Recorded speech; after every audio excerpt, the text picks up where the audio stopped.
Siempre digo lo que pienso. Te digo la otra. Análisis, crítica, polémicas y participación. Digo lo que pienso. Te digo la otra. La política dicha desde otro lugar. En primer lugar, consultarte en términos más coyunturales y actuales. Se está empezando a cerrar un primer año de gestión de Vázquez, de un tercer gobierno del Frente Amplio. ¿Y qué evaluación haces un poco de lo que viene siendo este primer año y de la coyuntura que vive el país en términos políticos, socioeconómicos? Nada sorpresivo respecto al gobierno de Vázquez, ¿no? O sea, todos lo habían dicho, incluso dentro del Frente Amplio, todo el sector de Constanza Moreira había anunciado o había dibujado el perfil de Vázquez como una persona autoritaria. Él tenía antecedentes, tuvo antecedentes durante su intendencia, cuando dijo que iba a romper el cordón umbilical con el Frente Amplio y actuó de acuerdo a su criterio. Con independencia de toda la opinión política de quienes lo votaban y quienes trabajaban para que él fuera candidato y después intendente y después presidente de la República. Entonces yo creo que a un año uno puede decir, primero, ese sesgo autoritario, esa tendencia al autoritarismo se ha confirmado. El decreto de esencialidad creo que es el ejemplo más redondo de eso, de esa tendencia. Y lo otro es la derechización, ¿no? Que ya se sabía, es una especie de golpe dentro del Frente Amplio hacia la derecha, ¿no? De giro a la izquierda, no, giro a la derecha, con Nino Boa, María Julia Muñoz, los consejos de salario, el presupuesto, giro a la derecha. Y el Frente Amplio como partido político, ¿qué actitud considerás que ha tenido frente a ese autoritarismo de Vázquez? Bueno, el Frente Amplio se paró en el tema del TISA, ¿no? Del tratado. Se paró en ese tema y Vázquez, que no estaba en muy buena posición porque había quedado Orsay con la ley con el decreto de esencialidad, aceptó cambiar de línea, ¿no? Y en realidad el TISA venía de la época de Mujica ya. Mujica y Almagro, ahora a Almagro se le ven las uñas, ¿no? No, yo creo que el Frente Amplio es un presencial. Hay una feligresía que es muy fiel al Frente, a sus caudillos, sobre todo a Tabaré, a Mujica, a Astori, y los defiende ciegamente. Y hay otra gente que ha ido ganando en distancia con relación al gobierno y mirando las cosas con un poco más de objetividad y aprendiendo que no está mal criticar al gobierno, que se puede, que es posible, que no es una vergüenza ni es... ¿Hay figuras dentro del Frente que te generen algún tipo de esperanza? No. Realmente yo siento que puedo decepcionar a mucha gente, pero no, digo, me parece que es vergonzoso, por ejemplo, que sigan permaneciendo las tropas uruguayas en Haití. Me parece que es vergonzoso, que eso es realmente un insulto a la dignidad del pueblo uruguayo. Y eso se puede hacer, es decir, el gobierno lo puede hacer porque tiene el consentimiento de los parlamentarios y ahí están todos los dirigentes. Entonces, después que renunció Chiflé y después que renunció Esteban Perevinsky, los demás están todos ahí en el Parlamento y todos han votado. Ahora apareció una nueva ley que votaron sin saber lo que votaban, por la cual se permite a los Estados Unidos intervenir directamente en el Uruguay para controlar el material nuclear de uso medicinal que hay acá. Es decir, los Estados Unidos, de por sí, de acuerdo a sus necesidades, pueden intervenir y decidir a qué se dedican esos materiales. es una especie, aceptar una especie de impresión sobre materiales radiactivos que además son de uso medicinal, que no tienen ninguna importancia. Eso una periodista de La Diaria, Natalia Ubal, lo denunció el otro día, y el ministro de Industria de ese entonces, Ortuño, dijo, no me di cuenta, no sé, los parlamentarios, no sé, votamos pero sin saber. Bueno, entonces ¿para qué están ahí? Entonces no tengo ninguna esperanza, no puedo tener ninguna esperanza. ¿Y no hay nada que rescates de esta década frente amplista, que para algunos es una década ganada, para otros una década perdida? ¿No hay algo que valores positivamente? Sí, yo creo que ha habido cuestiones donde la movilización ha permitido que haya respuestas positivas de parte del Parlamento, sobre todo, ¿no? Entonces te diría, en primer lugar, la ley de responsabilidad penal empresarial, que fue bajo la presión del Zunca, y la lucha del Zunca es un resultado de la lucha del Zunca, no es un resultado de una postura magnánima con los trabajadores por parte de los parlamentarios de Frente Amplista. La ley de legalización de la marihuana, del consumo de marihuana, a mí me parece que es una cosa importante, que también hubo presión después de la prensa y de parte de mucha gente con sus movilizaciones. La ley del matrimonio homosexual y la ley del aborto, que bueno, yo creo que esa hay que ponerla entre comillas, porque no se ha legalizado del todo el aborto, sino se somete a las mujeres a un viacrucis para desalentarlas de abortar. Es al revés, es una ley de cómo desalentar el aborto. ¿Y considerás entonces que la izquierda social quizás, o los movimientos sociales de izquierda, son los que han presionado al Frente Amplio a establecer ese tipo de modificaciones? Sí, yo creo que sí, que si no hubiera habido una movilización de las mujeres, no había ni siquiera esa ley de desaliento del aborto, ¿no? Sí, te quería preguntar tu valoración y también tu relación con la izquierda no frente amplista, Unidad Popular concretamente, pero también podríamos meter al PERI o al PT. ¿Cuál es tu relación con esos grupos?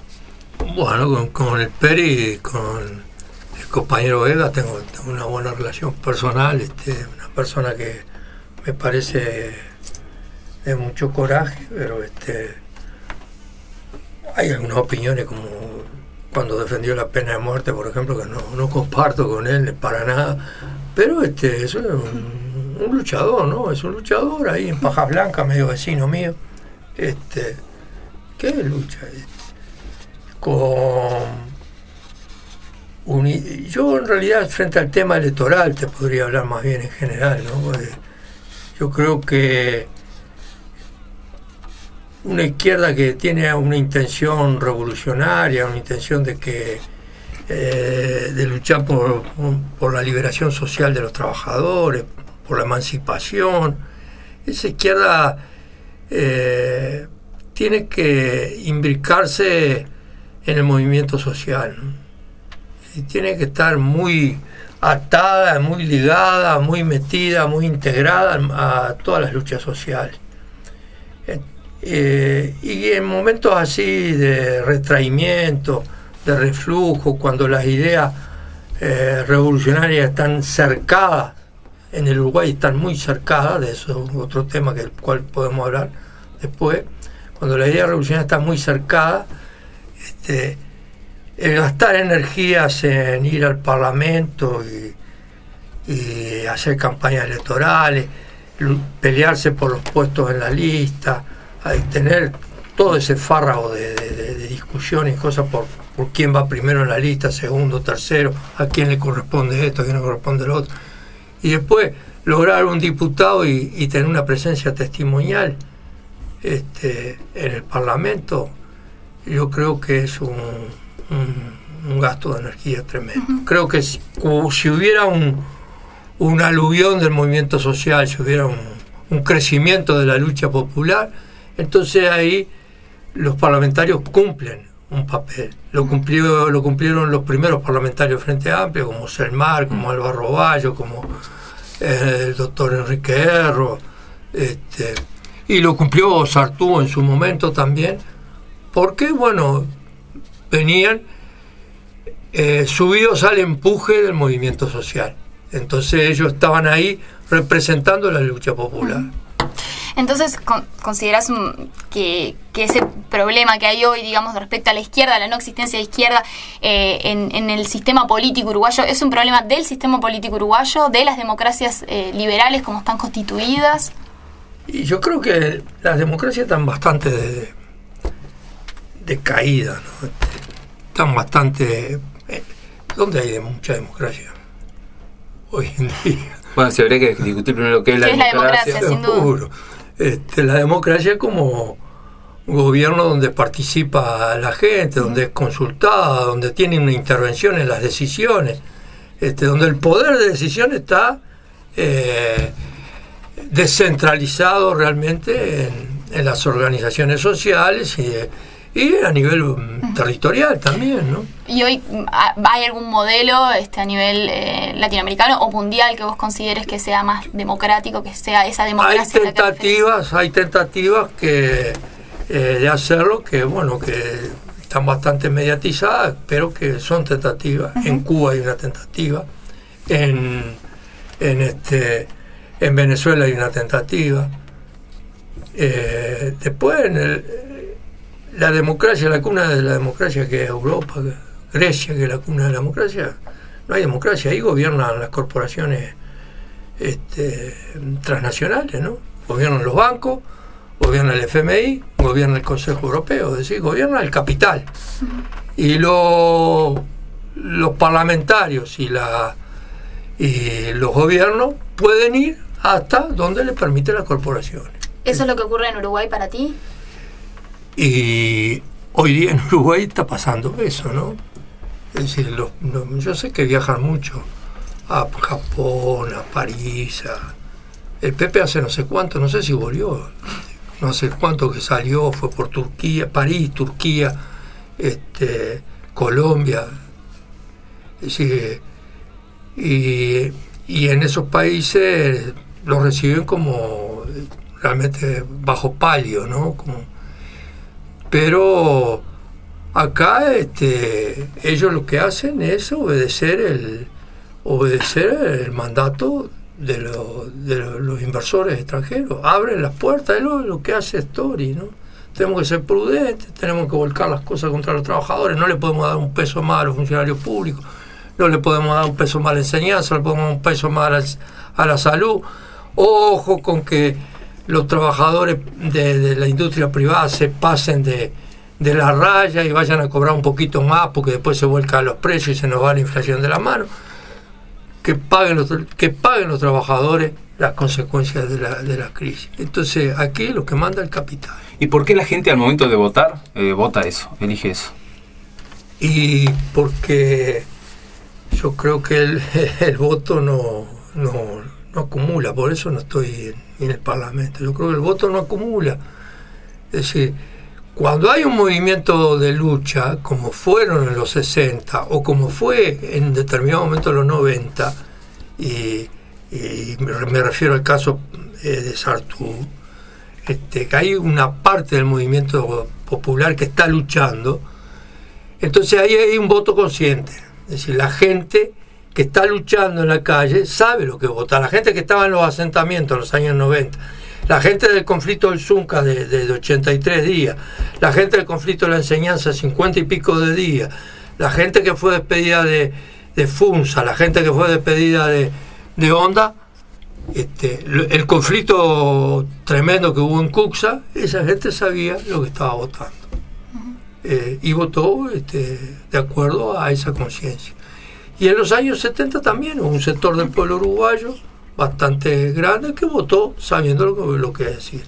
Pero en la generalidad no se vota a conciencia, no se sabe lo que se vota. Y tampoco hoy en día la oferta es demasiado. Estaban hablando de Macri. ¿Cuál es la diferencia con Scioli? El discurso, el origen peronista, pero los votos peronistas fueron para Macri. Muchos votos, miles de votos peronistas fueron a Macri. Todos los votos que votaron a Massa, que eran peronistas, votaron a Macri. Es evidente. Entonces, ¿cuál es el ejercicio democrático ese de votar? ¿Qué acumula o qué representa? Representa, bueno, un jueguito, se baila en el escenario y entonces uno vota porque le gusta cómo baila, otro porque fue presidente de Boca, y se puede votar por muchas cosas.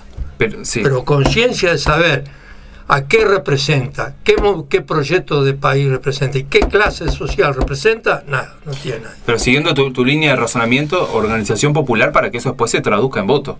Porque el final es ese, es que la gente tiene que votar a quienes van a administrar el Estado. No, la gente tiene que administrar el Estado. ¿De qué forma? ¿Cómo toda la sociedad administra un Estado? El Estado, bueno, a ver, estamos metiéndonos en un tema bastante complejo, ¿no? Mejor así. Mejor. Sí. El Estado existe primero porque hay policía y ejército. El Estado existe porque hay un monopolio en el empleo de las armas y en el empleo de la fuerza, que es lo que le da coherencia. Es decir, acá estos compañeros del Zunca que estuvieron recién van a trabajar, no porque sea su voluntad ir a trabajar, van a trabajar porque es la única forma de ganar un salario y porque no pueden administrar por ellos mismos las empresas, no pueden administrar por ellos mismos, gestionar por ellos mismos el tema de la construcción. El día que en una sociedad no exista ejército y no exista policía, porque no sean necesarios, porque porque los conflictos entre las personas y los conflictos sociales se resuelven de otra manera, por la cual no es necesario el uso de la fuerza, porque no es necesario la policía y el ejército para defender la propiedad privada de unos pocos. Bueno, el día que ocurra algo de eso, la gestión de la producción va a estar en manos de quienes están produciendo, centralizada de alguna manera, coordinada. Eso da para es abundante, pero entonces eso no sé si se le puede llamar Estado. Bien.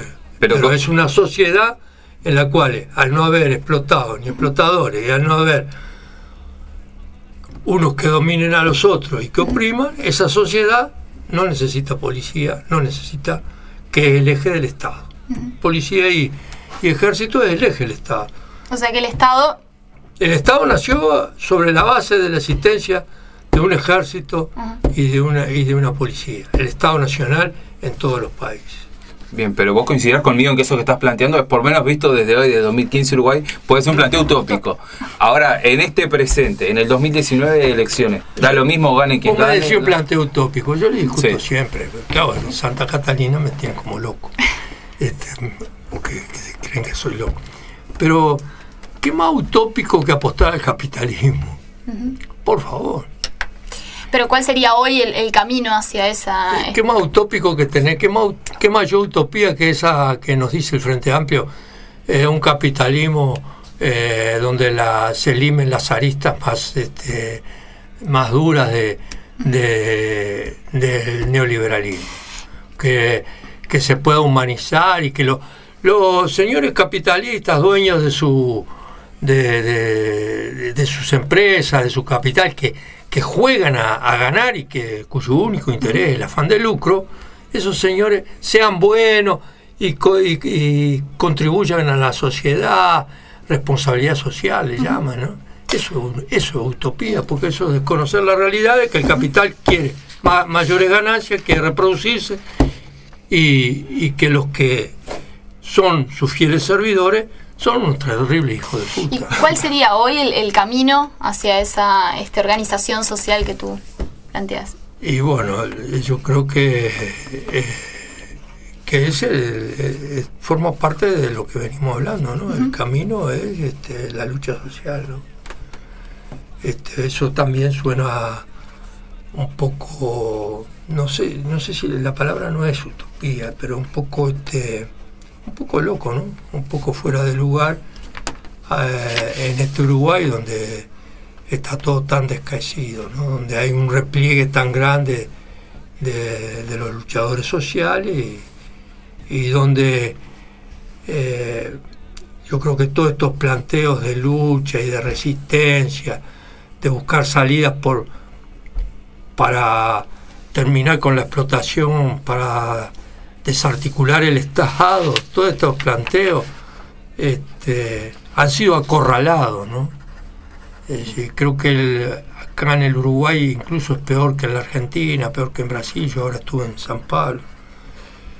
Es peor que Brasil, porque en Uruguay aquellos que lucharon por esto que yo vengo diciendo y que Emiliano dice que es una utopía, aquellos se dieron vuelta. Entonces los que acorralan hoy en día a las ideas revolucionarias son los que las sostuvieron en los años 60 y que ganaron frente al movimiento popular una autoridad política y moral en base a la sangre que todos derramaron, ¿no? ¿Y por qué tanta gente habría cambiado? Sí, esa es una linda preguntita. ¿Por qué tanta gente se quebró? Bueno, te invito el 22 de diciembre en el Teatro de AEU, que vamos a presentar un libro que yo ahora con todo este tema de la enfermedad he tenido tiempo de sobra, entonces terminé de escribir un libro que se llama La experiencia Tupamara, que lo venía escribiendo hace como 3 años, y donde hago la tentativa de dar cuenta de todo ese proceso político ideológico que llevó a algunos compañeros desde una discusión sobre el peruanismo que hubo en Punta Carreta a las posiciones que hoy tienen, ¿no? Y pasando por las negociaciones en el Batallón Florida y otra serie de anécdotas, ¿no? Entonces creo que ha sido todo un proceso que lleva años. Yo no buscando respuesta a ese por qué, ¿no? Intenté no caer en la facilidad de, bueno, esto es el síndrome de Estocolmo, que es la respuesta más inmediata, y la otra que, bueno, son traidores, no dice nada, ¿no? Es decir, son traidores, no dice nada. Hurgar en cuáles eran los planteos que se hicieron, que se discutieron, cuáles eran cuáles fueron los orígenes del militarismo y del aparatismo del MLN que son las raíces de la derrota que sufrieron en aquel proceso insurreccional. Creo que eso sí puede ayudar a pensar el futuro, ¿no? El libro se llama además La experiencia Tupamara, y entre paréntesis pensando en futuras insurgencias, ¿no? Bien. Porque yo creo que ese es el futuro. Más con la derechización actual, no en el Uruguay, sino en el mundo entero. ¿Insurgencia armada, decís? Insurgencia, yo no, sí, armada, desarmada, legal, ilegal. Yo creo que no es el centro de la cosa, no es si es armada o desarmada, porque los pueblos se levantan y no es que los pueblos se levantan. La clase dominante no quiere que vos seas dueño de tu propio destino. La clase dominante no quiere que vos gestiones la producción. La clase dominante no quiere que vos participes en las decisiones políticas. Entonces, en la medida de eso, usan la violencia. Los que quiebran en realidad esta institución burguesa, democrática, parlamentaria tan falsa que hay, tan hipócrita, los que la quiebran son los dueños del Uruguay, los dueños de América Latina, los dueños del mundo. No la quiebran los pueblos. Los pueblos siguen su lucha. ¿Cuándo reaccionan? Cuando hay un decreto de esencialidad. Si no hubiera habido un decreto de esencialidad, seguramente la gente no hubiera reaccionado. Hubiera seguido la lucha por presupuesto dentro de los carriles normales de la lucha sindical y yendo al Parlamento y buscando en las comisiones. Hubiera sido así, pero bastó que hubiera un desplante autoritario para que la gente reaccione. Y yo creo que ese es el motor, fue el motor de los años 60, el autoritarismo. La insurgencia armada fue una respuesta al autoritarismo. La insurgencia armada, sobre todo, tuvo su peso después que Pacheco Areco puso la policía en la calle, mató a Liberarse, mató a Hugo, mató a obreros, a estudiantes. Después que empezaron a torturar, ahí hubo una reacción popular de independencia. ¿Qué condiciones, o considerás que hoy hay condiciones para esa insurgencia? No, soy loco, pero no estúpido. Loco, sí, no estúpido. Yo lo que considero que esa idea han sido acorraladas porque justamente no tienen oídos receptivos, no hay nadie que las escuche ni que las tome. Lo importante que uno considera es que esa idea no desaparezca. Bien. Porque el papel de alguien que pretenda ser revolucionario, ¿cuál es? Acompañar ese desarrollo de la gente, de la conciencia, de su comprensión política, de entender cuál es el papel del Estado, cuál es el papel del ejército, cuál es el papel de los gobiernos, de las élites políticas, entender todo eso, y entonces uno debe acompañar. Y si ahora nadie entiende nada, bueno, prácticamente se debe limitar a la prédica, casi tipo mormón. ¿Haces algún tipo de autocrítica respecto a la lucha armada concretamente, pero al MLN en general? Y sí, yo fui partícipe de todo eso, es decir, que cuando critico al MLN me estoy criticando a mí mismo. Yo no fui ajeno al militarismo, no fui ajeno al aparatismo, que es poner el aparato partidario en el centro de la escena en lugar de poner al pueblo y sustituir al pueblo en ese momento. Yo soy responsable de todo eso, ¿no? De esa idea vanguardista, iluminista, si quiere. Bueno, ahí ya no pasamos. Yo creo que habría que hablar de cuál es el tema de la vanguardia, ¿no? Y de qué. Ir por delante del pueblo. Bueno, pero la vanguardia, en determinado momento vos podés estar como decía el Che Guevara al frente del pueblo, no podés alejarte tantos pasos del pueblo que al final se rompa ese lazo. Entonces ahí empiezan a predominar los intereses de ese aparato de vanguardia o destacamento de vanguardia y no los intereses de aquellos que te deben acompañar.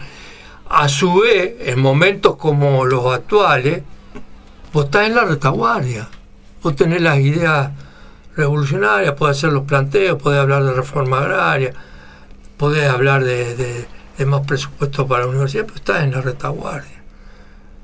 Adelante va la gente. Y como la gente retrocede, vos tenés que ir retrocediendo. Vos estás en la retaguardia, no sos un movimiento de vanguardia. No te desprendés. Entonces, hay que verlo muy bien en su desarrollo todo eso. No es un poco ese concepto que yo creo que era el de los partidos estalinistas, y que nosotros lo copiamos.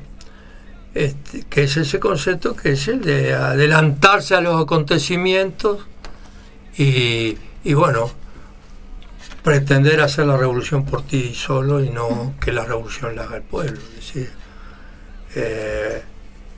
eso le pasó al MLN y se alejaron del pueblo. Exactamente, sí. Exactamente, yo creo que ese fue el tema. Nosotros en ese libro lo pongo bastante, lo desarrollo bastante. ¿Fue un error de estrategia del MLN o de coyuntura? Fue un error de concepción, es decir, la concepción de la revolución. En un determinado momento el MLN tiene una estrategia que es allá por el 72, donde se pensó en hostigar a la Fuerza Armada, hostigar a la policía, en desarrollar un aparato que pudiera tomar la ciudad de Montevideo. hacer una insurrección en Montevideo. El aparato militar, con sus apoyos sociales, 26 de marzo, los CAT, el FER, en los barrios, que fuera capaz de desarrollar una red, una telaraña tan grande que fueras capaz de tomar Montevideo. Así como tomaste Pando una vez, tomar Montevideo. Ese fue el error conceptual, ¿no? Después vienen cuestiones estratégicas. El error conceptual, porque ahí lo que tiene que surgir es el pueblo armado, porque estás enfrentado y sometido por el ejército y por la policía. El pueblo armado que se insurrecciona, como ocurrió en la Unión Soviética, como ocurrió en China, como ocurrió en Cuba, ¿no?